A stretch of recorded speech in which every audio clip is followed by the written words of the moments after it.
জায়নাব, রুকাইয়া, উম্মে কুমসুম, ফাতেমা। আসসালামু আলাইকুম ওয়া রাহমাতুল্লাহি ওয়া বারাকাতুহু। আজকে আমি আমার সাথী ভাইদের কিছু ইসলামিক প্রশ্ন করব।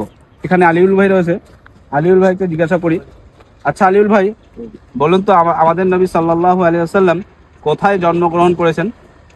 আমাদের মোহাম্মদ সাল্লাল্লাহু আলাইহি সাল্লামের জন্ম মক্কায়। মাশাআল্লাহ, সঠিক উত্তর দিয়েছে। এবারে আমি সাদ্দামের কাছে আসব। আচ্ছা সাদ্দাম, আমাদের নবী সাল্লাল্লাহু আলাইহি ওয়াসাল্লামের কন্যা সন্তান কয়জন ছিল এবং কি কি নাম ছিল বলতে পারবে? আলহামদুলিল্লাহ পারবো। জায়নাব, রুকাইয়া, উম্মে কুমসুম, ফাতেমা। মাশাআল্লাহ, সঠিক উত্তর দিয়েছে।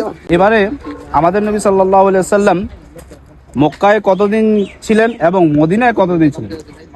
আমাদের নবী হযরত মুহাম্মদ সাল্লাল্লাহু আলাইহি ওয়াসাল্লাম মক্কায় ছিলেন 53 বছর, মদিনায় 10 বছর। মাশাআল্লাহ, সঠিক উত্তর। আমাদের নবী সাল্লাল্লাহু আলাইহি ওয়াসাল্লাম মোট 63 বছর দুনিয়াতে ছিলেন, তার মধ্যে 53 বছর মক্কায় এবং 10 বছর মদিনায় ছিলেন। খুব সঠিক উত্তর দিয়েছে।